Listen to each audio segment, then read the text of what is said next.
Hi guys, and welcome back to the channel. I want to piggyback off of last week's conversation in which we were talking about barriers. So whether it be environment, your mental state, time, anything that's really standing in your way from starting that thing that you wanted to do. Today, I want to talk about a different type of barrier. Ones that aren't so easy to identify and change. Things like your sleep, hormones, inflammation.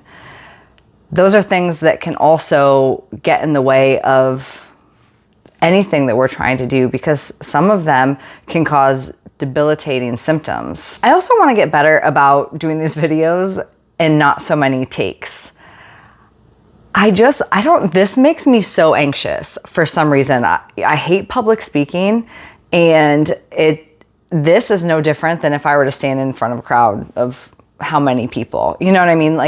So I'm going to try to get better, and I'm just going to let the mistakes roll today and the little awkwardness, which I'm very awkward. I will cut out the things to, keep it rolling. So if it's long pauses that are like 3 minutes long, which tend to happen to me where I'm just staring, maybe I'll put one in the end so you can see what it's like just for a little fun. Anyway, so today I want to talk about some of my favorite blood markers. Yes, blood markers. I've had in the last 6 years 3 times where I have just been defeated by my health.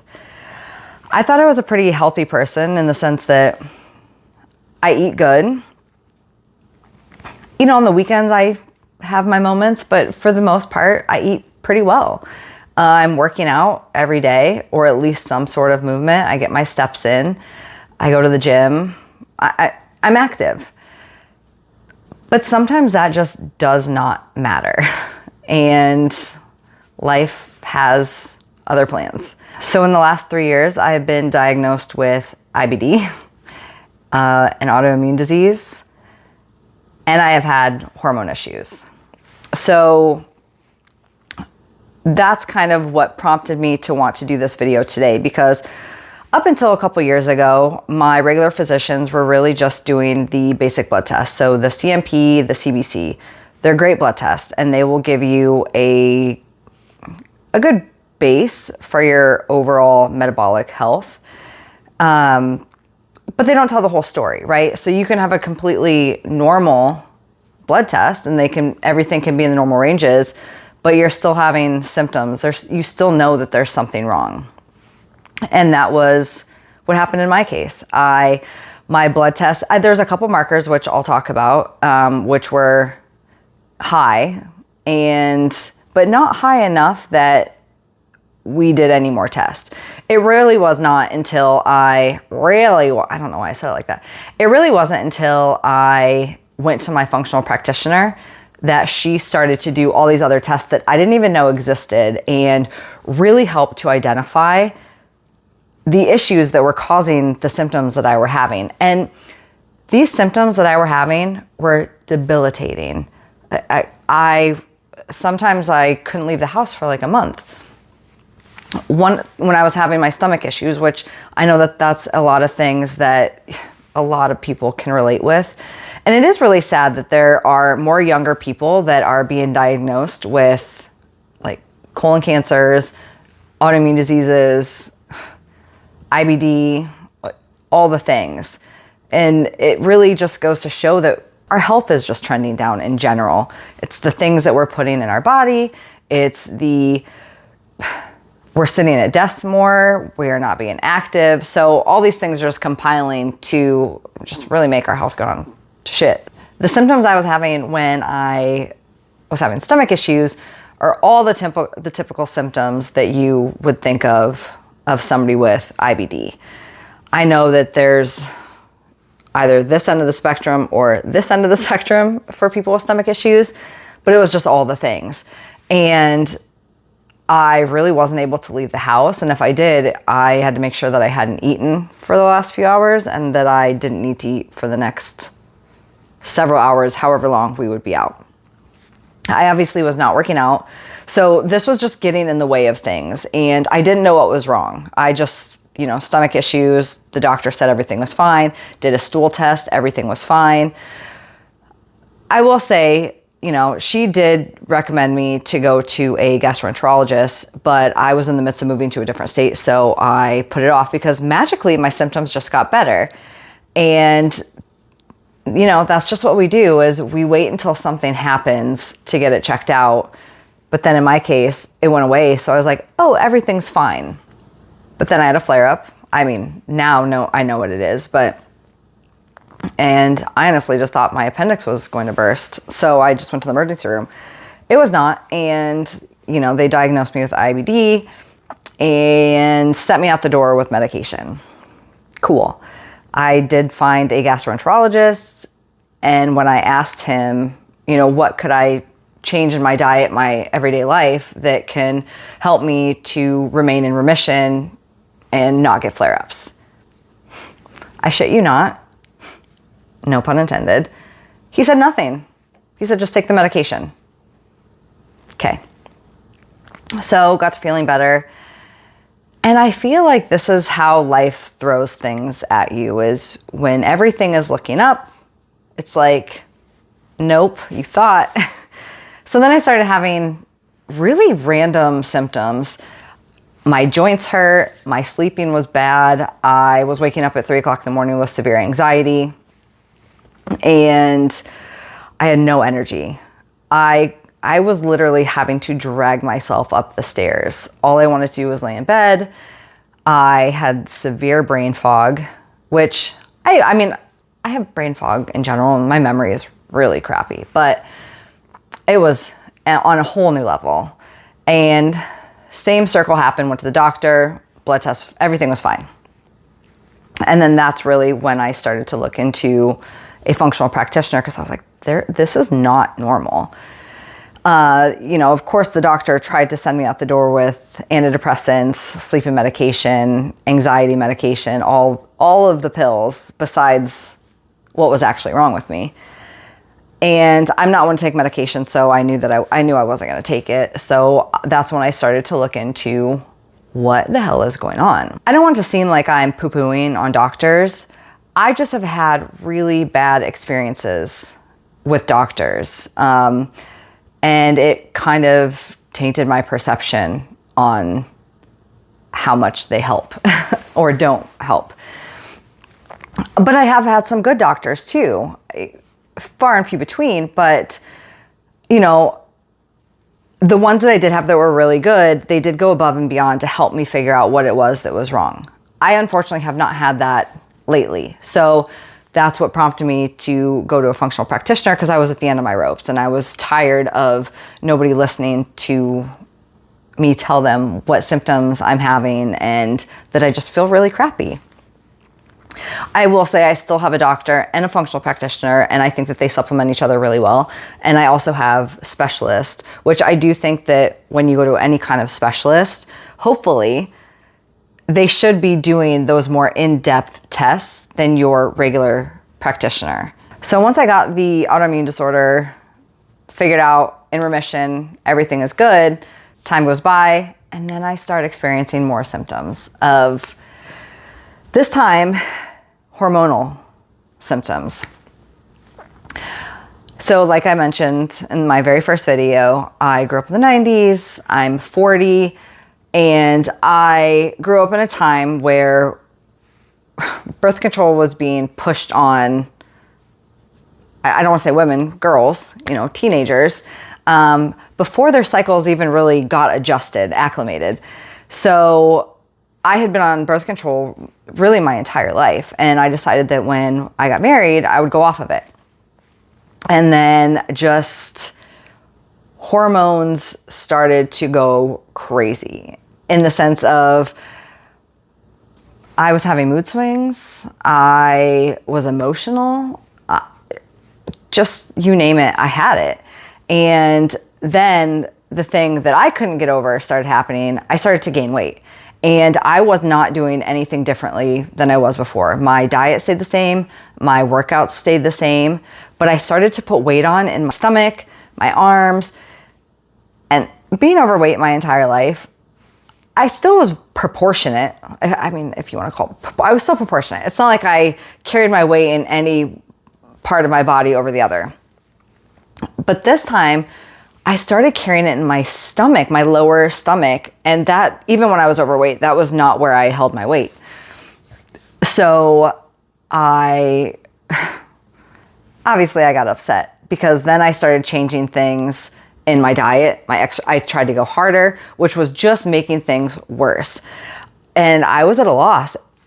My skin was getting dry. My nails were just really crappy. So working with my functional practitioner, she obviously did all the blood tests, and we figured out that just my hormones were not optimal, and adjusting to being off of, the synthetic hormones for most of my life. So put me on a protocol, and everything has been good. I don't want to say that knock on wood, because, things are good. However, that's what prompted this video today. Is I want to talk about some of the blood tests that I think were crucial for helping me identify the cause for why I was having all of the symptoms in each stage. So the gut issues, the autoimmune disease, and the hormonal issues. So, see, there's that long pause, but I'm going to keep it in. So I don't think I need to say this, but I am going to get the obvious disclaimer out of the way. I am not a doctor. I am not an endocrinologist. I am not a nephrologist. I simply am just somebody who has been through some shitty health situations and want to share my experience as to what it was that helped me figure out what these different diseases and scenarios were. I'm not telling, and I have notes. Like I said, not a doctor, not an endocrinologist, so these things are not at the forefront of my brain. Plus, I want to be able to relay them to you in the most accurate way that I can in a simplified version. So we are starting high level, baby. We are not doing in-depth anything. This is not a class on blood markers. This is not a class on hormones, but just a little bit of my opinion. So first, we're going to start with the thyroid hormone. Oh, and men, this is also for you. So there's only really one or two of these that I'm going to talk about that are really for you women. But even, estrogen, men have estrogen. Women, you guys have testosterone. So it's like we're here together. So I want to talk about thyroid hormones. And usually you can do a TSH, which is going to be really like your total of T3, T4. It's going to give you a good overview of, if you're in a good spot. However, your TSH can be normal and your T3 or T4 be abnormal. So obviously, if you don't have any symptoms, and again, this is all depending on symptoms. So we're not going to the doctor and saying, I need all of these tests, but you don't have any of the symptoms that correlate with those tests. So if you have the symptoms that I'm going to list out, keep this in the back of your mind. So how I'm going to format this is I'm going to talk about what these tests are, what the levels mean. So if it's too high, what are the symptoms? If it's too low, what are the symptoms? And what could be causing these markers to be high or low. I will say the causes is really a tricky situation. It's kind of skating on thin ice, because we should never self-diagnose, right? I'm a little bit of a masochist in that way, that I always need to know what I think could be wrong with me. But it's a terrible place to be. You go down a dark rabbit hole. So take this with a grain of salt. Some of these causes, and again, it's a very broad range. So it could be anything. So take it with a grain of salt. Also, on that note, some of these symptoms, we could feel these symptoms every day. So a lot of the overarching symptoms are fatigue, brain fog, poor sleep. And so often, I'm sure we have experienced those, multiple times, maybe in a week. However, I think where the problem begins is when it is becoming chronic. So when you're having these every single day and they are getting in the way of your everyday life and you're not able to do the tasks that you would usually do because these symptoms are so severe, that's when you really need to start taking a look at, hey, maybe I should get this checked out. I do think it's important to get annual blood tests, whether you do it every 6 months, 3 months, a year. I just think they're important in general to be able to track the trends that you have going on in your body. So, as we age, there's going to be a lot of things shifting in our body, and there's going to be more stress, it's going to cause more inflammation. So it's really good to be able to look, back at our body report card and see, what is our body trying to tell us? And again, maybe we're always in the optimal range, but then are we trending up or down in these optimal ranges, or are we just staying consistent? Because our body's always trying to stay in a state of homeostasis. So maybe our body is just fine with being on the lower range of normal, the optimal range, but just lower. Each lab that you go to is going to have a different range of optimal on their blood work. And where these ranges come from are seemingly healthy groups of people that, could depend on age, sex, race, all those things, but it's a group of seemingly healthy people that are making up these optimal ranges for us. So let's get back to it. So the TSH is going to give you an overview of your T3, T4. But like I said, it could be normal and you could have irregular T3, T4. So it's always good that if you're still continuing to have those symptoms, maybe your T3 and your T4 individually checked out. So what are they? Your T3 and your T4 is basically your body's thermostat. It's going to regulate your temperature, also your energy. If it's too high, you can experience anxiety, racing heart, sweating, weight loss, trouble sleeping. If it's too low, fatigue, weight gain, hair loss, brain fog, and always cold. So some of these symptoms, how many times do we get, like I said, how many times do we get anxiety? The anxiety that's causing the racing heart and then sweating. I'm a sweater, so that's tough for me. I'm not really going to get into estrogen and progesterone. Estrogen, they call it the female hormone, even though men have it as well. But I would say that if you're experiencing some of these symptoms, which I'll go over them, maybe get them checked out. But remember, these are going to be ones that fluctuate during your cycle all the time. So I know I said that I wasn't going to talk about it, but it's here. So I'm going to stay on my notes. Estrogen, what is it? Female hormone. It's the body's fertility fuel. You could think of it that way. It keeps cycles, mood, and bones steady. Too high, bloating, heavy periods, breast tenderness, mood swings. Too low, hot flashes, night sweats, vaginal dryness, and low mood. I guarantee if we went to our doctor with these symptoms, they would literally look at us and be like, bitch, that's PMS. Like, just let it take its course. No, that's not okay. So just, monitor your body. Know when it's off. Know what you feel is normal and when you feel crappy. Progesterone. The calming hormone balances estrogen, supports sleep, fertility, and mood. When it's high, which is very rare, you can feel groggy, bloated, too low, PMS, anxiety, irregular cycles, and trouble sleeping. So testosterone, what is it? This is your power hormone. This is going to drive your energy, help build muscles, motivation. This is important to not only men, but women as well. If it's too high, it can cause acne, hair growth in women, aggression, and oily skin.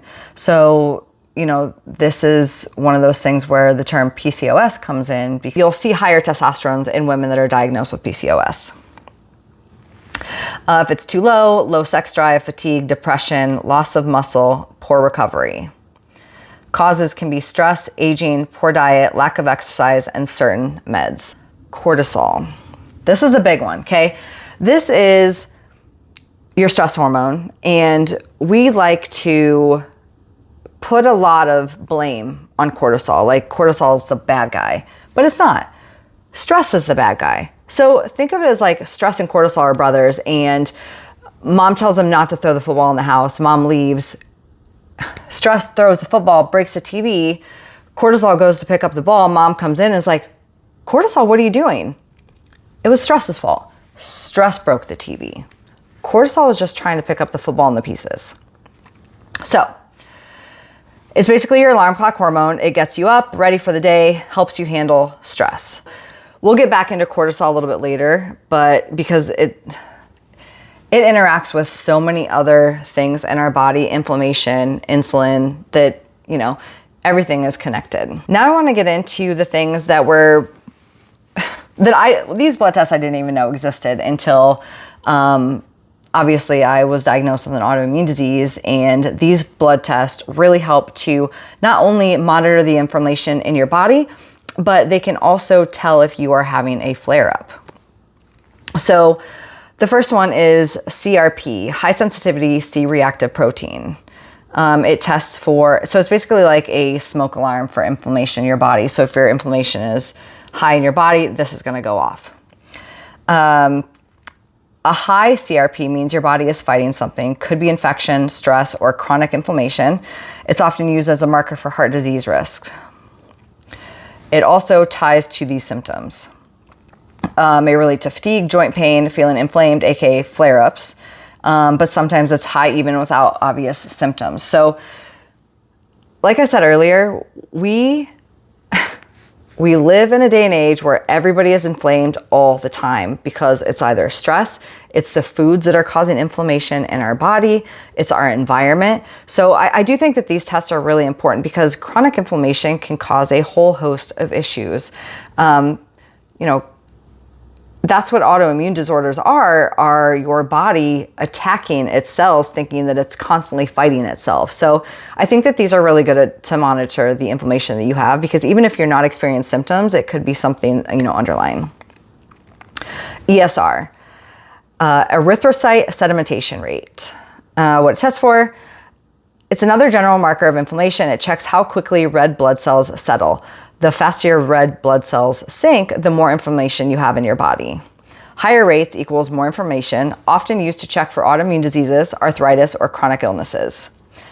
Ties to symptoms, joint pain, stiffness, fatigue, fever, or unexplained inflammation. So I know that we've all woken up after a poor day of eating, or maybe drinking, or a really hard workout, and you feel tight, stiff, maybe a little puffy. So these are all signs of inflammation in your body. Again, these are usually short-lived because they're brought on by something you did the day before and your body's just trying to recover.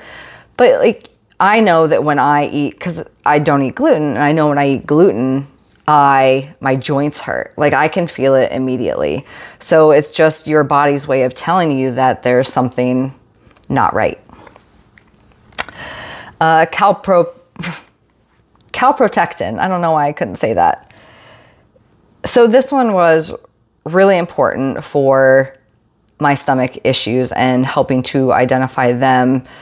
Not really to identify them, but to ensure that my gut wasn't inflamed. So it's really hard, besides doing colonoscopies, to know if your gut is truly inflamed. Obviously, you can do these blood tests, but there are specific markers that live within your gut that are going to show inflammation, rather than these other ones that it's not going to pinpoint where the inflammation is. It's just going to give you an overall red flag, you're inflamed. So this one is going to be more located gut specific. So it's a stool test that acts like a red flag for inflammation in the gut. Why it matters: it helps to detect conditions like Crohn's disease, ulcerative colitis, or gut irritation versus IBS. Unfortunately, so many people are dealing with gut issues, and younger people are being diagnosed with colon cancer. And that's wild to me, and it's terrifying. But I think that doing any preventative measure you can, especially as we age, especially if you have genetic conditions that run in your family, why not? Get all the tests done. And then we have ANA. This is anti-nuclear antibody test. What it tests for, antibodies that might mean your immune system is attacking your own body. Indicates the presence of antibodies that may be associated with an autoimmune disorder, ties to symptoms, unexplained fatigue, rashes, joint pain, or fevers. So there's multiple inflammation blood tests that you can do that's going to detect inflammation in your body. I didn't know these existed, and I think that they are very cool. That's weird to say about a blood test, but again, why wouldn't you want to know, especially if you have IBD or autoimmune disorders? Why would you not want to track the inflammation in your body so that you can be able to kind of prevent it and prevent flare-ups and identify whether you're in a flare-up or not? I think that they're such helpful tools. All right. Touching back onto hormones, not the female or male, insulin. So insulin is produced in your pancreas as a result of you eating carbs. So as you eat carbs, anything that's going to be broken down into glucose or transition into glucose, your pancreas is going to produce insulin. So think of insulin as an Uber driver for the energy. It's going to shuttle or transport all of that energy to the different cells in your body. So say that you eat like a bagel or white rice or a potato, sweet potato, anything that's a carb. Your pancreas is going to create insulin, and then insulin is going to take that glucose, let's say to your muscle, but it really could be any cell in your body. And it's going to say, hey muscle, use this for energy. And your muscle's going to be like, yeah, bro, thanks. And then takes it, and then slowly your insulin comes down as your glucose is absorbed by your cells.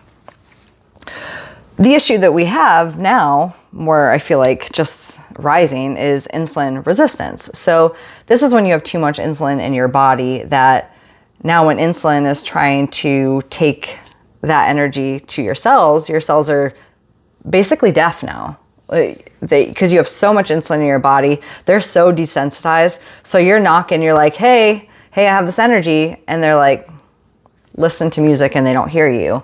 So then you have all of this insulin in your body, and your cells are then not turning on, basically. So insulin resistance is different than like type 1 diabetes, where your body just doesn't produce enough insulin. Insulin resistance is what causes type 2 diabetes, to where you just have an overabundance of insulin. Too high can cause weight gain, sugar crashes, constant hunger, fatigue. Too low, shaky, dizzy, sweaty. And that's really when your blood sugar is crashing, basically. Causes too much processed sugar, carbs, skipping meals, insulin resistance, diabetes. So something that's connected to insulin is HbA1c, hemoglobin A1c. This is basically a report card for how your body utilizes insulin. And this is, I think to me, this is very cool because it's going to tell you if you're teetering on the side of insulin resistance or if you're on this side to where your body knows exactly what to do with the glucose that you're intaking. Why it matters, it's key for spotting prediabetes or diabetes, and it ties to symptoms similar like you would see in diabetes. So if it's high, fatigue, thirst, frequent urination, and sugar crashes. Just to reiterate the connection, if you're insulin sensitive, blood sugar stays stable, A1 stays low. If you're insulin resistant, blood sugar runs higher over time, A1C goes up. And then we have the liver enzymes. So ALT and AST are usually covered on your basic CMP CBC panels. However, and so I don't really need to go into these. I kind of just want to talk to you about the relationship of these enzymes in your liver, you know, what your liver does and how it's impacted by the hormones in your body that we talked about earlier. So we all know that your liver acts as a filtration system for your body, you know, carrying out all the toxins, also hormones. So say that your liver is underperforming, that means that the hormones are not getting cycled out of your body, And that means that we can have, for instance, an excess of estrogen, aka estrogen dominance, which can cause, all those symptoms that we discussed earlier. So just kind of to reiterate that, the liver processes toxins, metabolizes nutrients, and clears out hormones. All right, the next one is ferritin. So this is basically a test to show you how much iron you have in your body for future use. Why it's important, it shows if you have enough iron to use for energy and oxygen. It ties to symptoms like fatigue, hair loss, and brittle nails if it's low, and inflammation or liver issues if it's high. So this is actually one of the tests, along with my liver enzymes, that were always trending high through all of these bouts of inflammation, gut issues, hormonal issues. My iron got so high that they thought I had hemochromatosis. But what's weird to me now looking back is they still were not checking any of my hormones. I don't know. It's just very weird to me now. But everything, again, is tied together. So excess iron in your body could be tied to liver issues. Underperforming liver could cause estrogen dominance or, an overproduction of, or not overproduction, but an abundance of hormones in general, because your body is not filtering out that, or it's not filtering out the toxins. So just keep in mind that all of these things are correlated, and this is why they're all kind of good to do together to give you a bigger picture. I am really glad that the liver enzymes are in the basic test, because that does give you a good indication of a lot of things. Because if you know that's high and have a good doctor and they're going to look into that, it's good to know. But in my case, I wish that I would have said, well, why could it be high? They probably wouldn't have known either. So just know that you should really kind of stand your ground and ask the questions of, okay, well, it's trending high, but why? What could be causing it to go in this direction? What could be causing me to have these symptoms? Are these things related? So always ask the question. So iron overload and the liver, extra iron from diet supplementations or genetic conditions like hemochromatosis, all gets stored in the liver, obviously. Too much iron, oxidative stress, liver damage, higher liver enzymes, aka higher AST or ALT.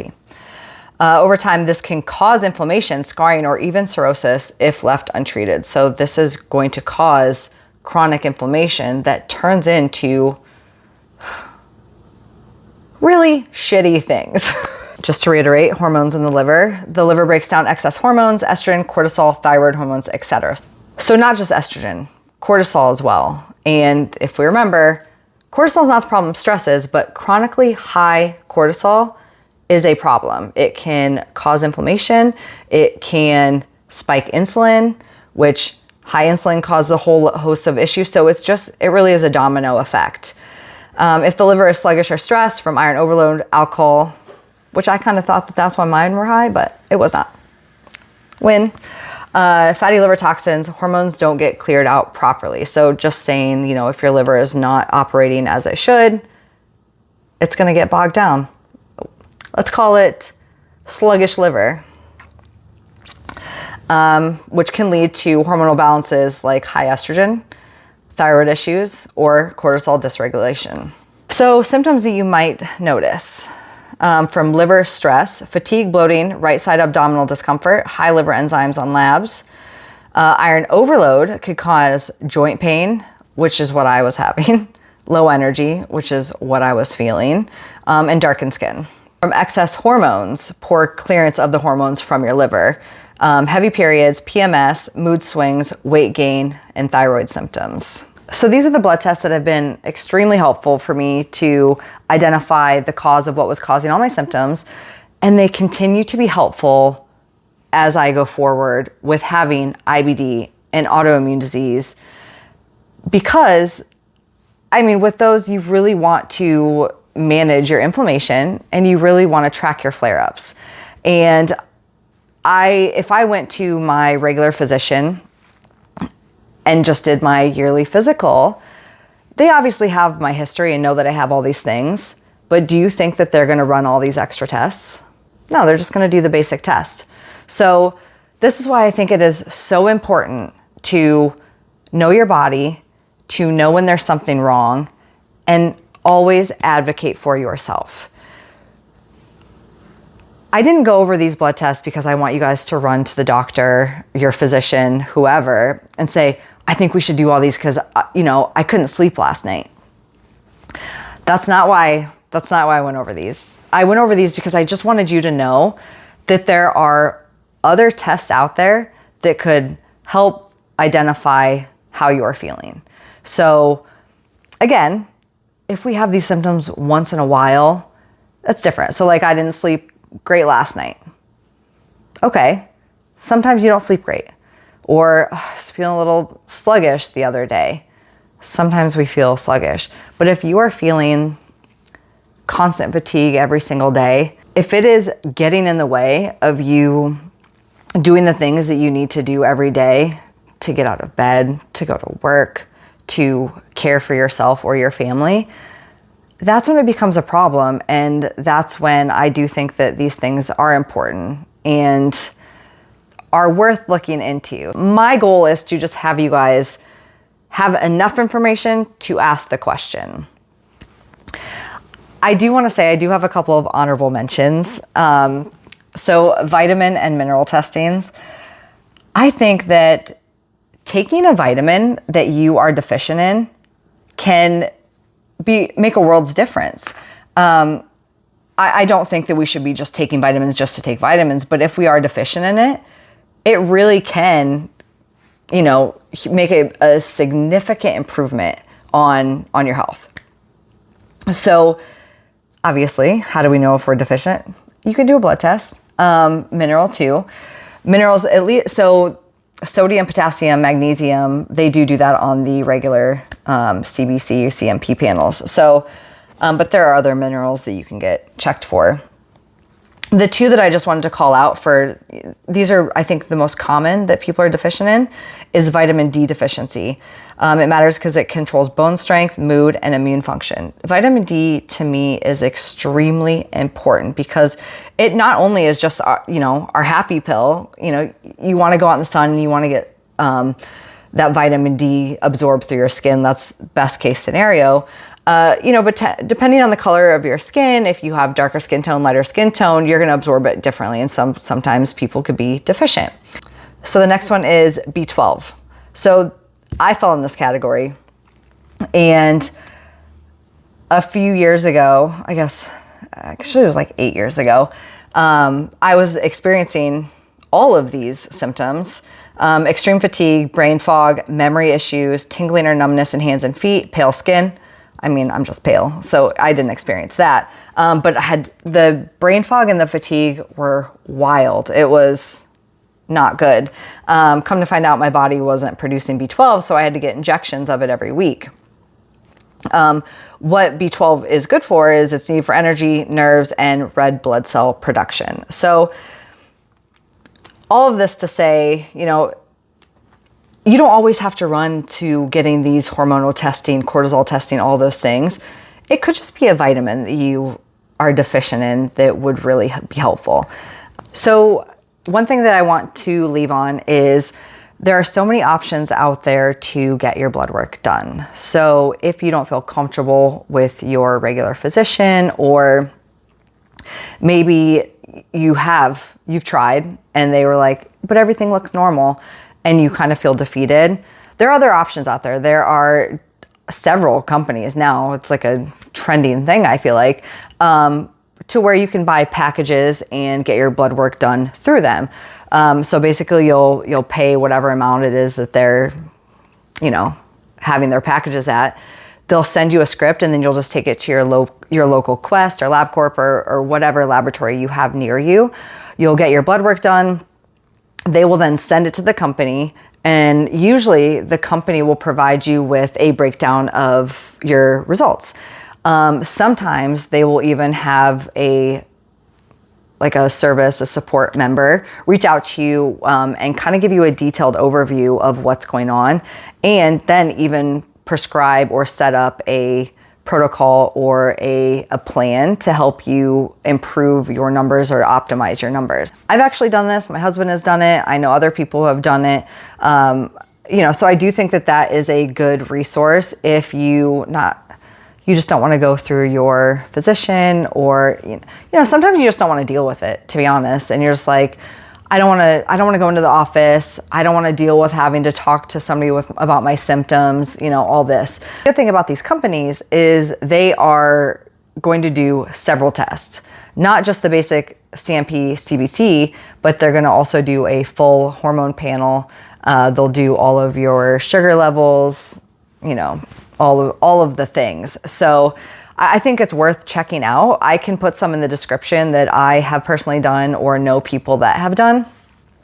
I will just say do your research. With anything else, make sure that it's a reputable company and that it has, it's backed by, I don't want to say science, but a lot of these companies have doctors that work for them. So you just want to make sure that it's not just like Bob in the garage that's making money off of receiving people's blood work. So, another good thing about them is a lot of them take the HSA or FSA, whatever that is that goes through your insurance, the pre-tax dollars. I can never think of it.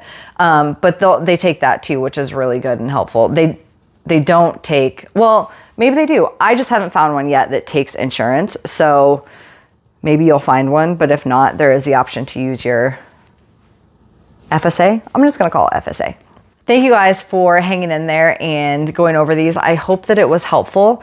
If you guys like this content, please give this video a thumbs up, subscribe, and click the notification button so you can get notified every time I drop a video.